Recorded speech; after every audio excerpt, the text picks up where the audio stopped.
Hey everybody, welcome back to another episode of Coast to Coast on the Her Hoop Stats Podcast Network. I'm Crina Mustafa alongside Calvin Wetzel, and I'm so excited for us to have another special guest on the podcast this week. That's none other than Brynna Maxwell of Gonzaga. She is a senior. Brynna, thanks so much for joining us on the podcast today. How are you doing? Doing good. Thanks for having me on. I'm excited. Of course. So excited to talk some Bulldog basketball today. I do want to talk about your team. You guys are undefeated so far in the year 2024. You haven't lost since like November 26th. So I wanted to ask, like, what has really clicked with this team so far this season? Yeah, I think this team is really special. I think a lot of people will say their team's special, but our team we basically have every single person back from last year. We're all pretty veteran. A ton of experience. We're all super close.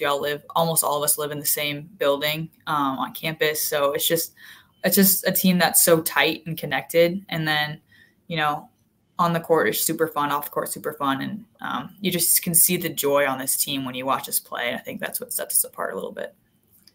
And with you specifically, Brynna, like one thing that I have loved watching you the last couple of years is obviously your shooting ability, but the way you get your like coming off all these different types of screens and the stuff you guys run. Like, I know you went 4 for 5 the other day. You put up some crazy numbers like pretty regularly. I'm interested, like, what is your shooting routine like? Like, what goes into making you the shooter that you are?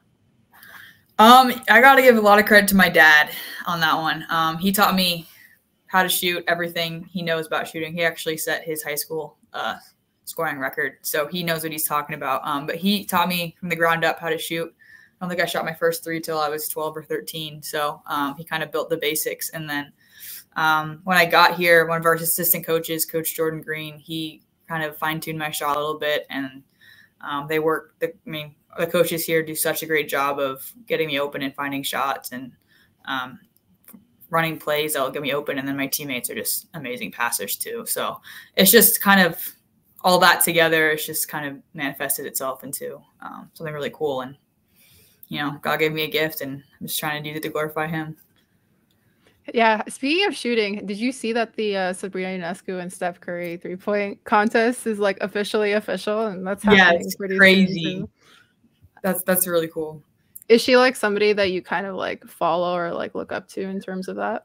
I wouldn't say look up to. I think she really paved the way for a lot of people in women's basketball and kind of put women's basketball on people's radars and create a huge fan base, a bigger fan base than there once was. And our team has the Sabrina shoes, so a lot of people on our team wear them. So she's definitely been kind of a trailblazer for basketball and college basketball. But I got to play against her freshman year a couple times, and that team's going to be really special if it wasn't for COVID. But, yeah, she's a really good player. And I also wanted to ask – oh, sorry, go ahead. Yeah. Go ahead, Crina. I just wanted to ask because, like, I'm the lone Canadian on this podcast, so I gotta ask somebody else in the senior class, which is Yvonne Ejim. How has it been to flourish with her? How has it been to play with her? Because you both have been super exciting this season.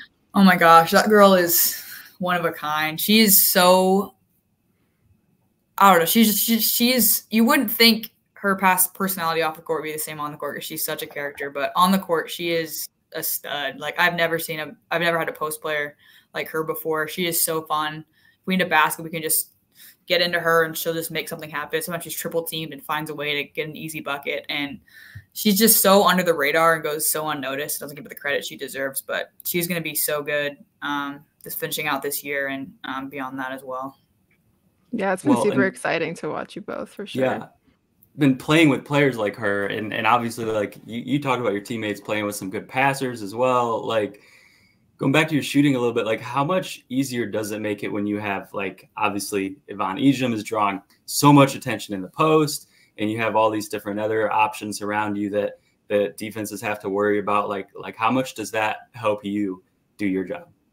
Yeah, our team is, I don't know, I would love to see a scouting report on what our team, like people plan for our team because we have so many threats. It's not just a one-person team or a two-person team. There's pretty much all the time. There's 5 people on the court that can score, and you can't just not guard somebody or double team somebody because there's always a threat. And I think that really stretches the floor, makes it easier for a lot of people on the court.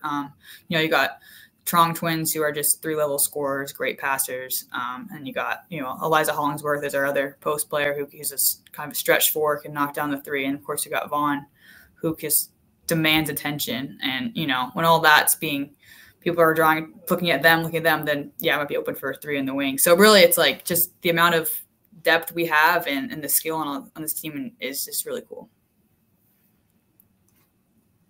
And so, I want to talk about your conference a little bit too. In the WCC, like you guys are 7-0, you're almost at the halfway point.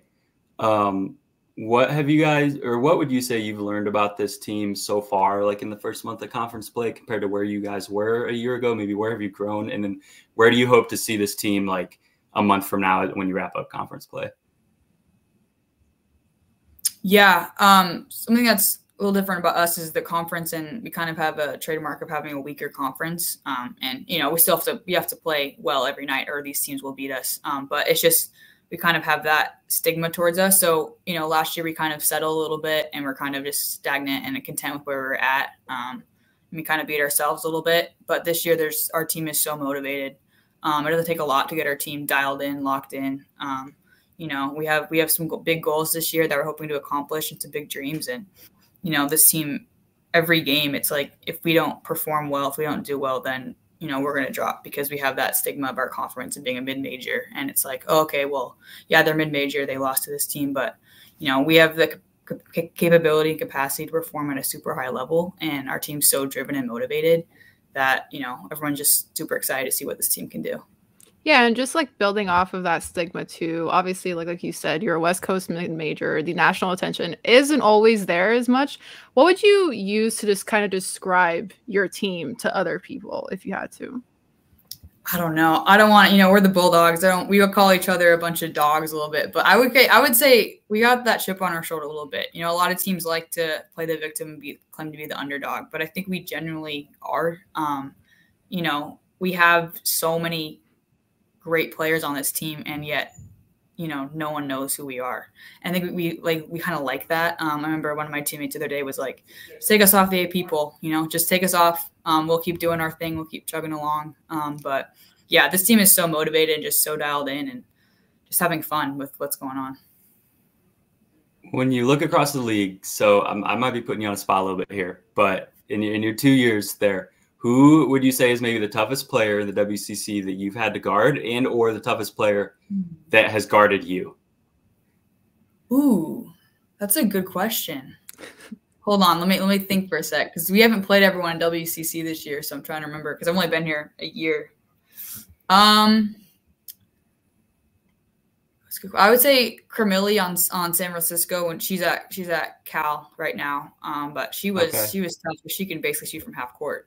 So you always got to have a hand up and know where she is. So she was pretty tough to guard. And the toughest player, like toughest defender, is that what you're asking? Yeah, either side of the ball. Yeah, toughest player who's guarded you. I would say another person on San Fran. She's not there anymore either. Oh gosh, I can't remember her name. Oh gosh, I think she's on Cal too. She was, I don't know, she was tough. She was pretty good. Then Pepperdine, they've got a really good player. Shoot, I can't remember her name either. We haven't played Pepperdine yet this year, but we're about to play them. She's super, super tough. Oh, I'm sorry, this is not helpful at all. But there's I would say I can tell you a lot of tough people that there are for me to guard. But yeah, there's some definitely. Jasmine Gales on San Fran, she's pretty tough. She put up 40 this year on a team. She's can shoot from wherever too. But WCC has some weapons for sure. Yeah, and no worries about it. I know you face like God, how many players on a weekly basis, so no worries at all. But now let's kind of get into like a little bit more about you and getting to know you. I know off the pod we talked a little bit about some of the funny things that I found from some of your interviews, but one thing that I did find was that your favorite player growing up was Sue Bird, and that your dream job is to play in the WNBA. So I wanted to ask you, ever since then, first, are you excited for free agency to start up, because WNBA free agency is starting this week on February 1st? And then also, have you also thought about what your future might hold?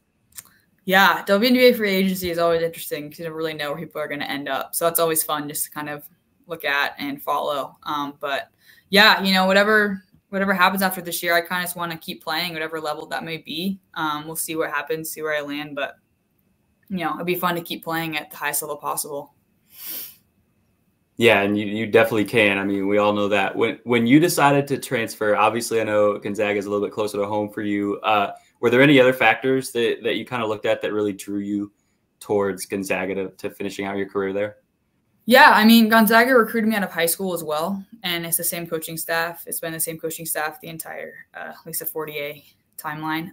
But yeah, so they recruited me out of high school, so I kind of already had a relationship with them, and they actually flew down to meet me at Utah, which was really cool. And they kind of laid out what they wanted from me and expected from me and how they saw my future would look like. And after a lot of prayer, a lot of talk with family and friends, it was just the right fit. And, you know, my grandma lives like down the road from Gonzaga. She's been a huge Gonzaga fan her whole life. So just kind of full circle to grow up watching Gonzaga and then being able to play. It's just really cool.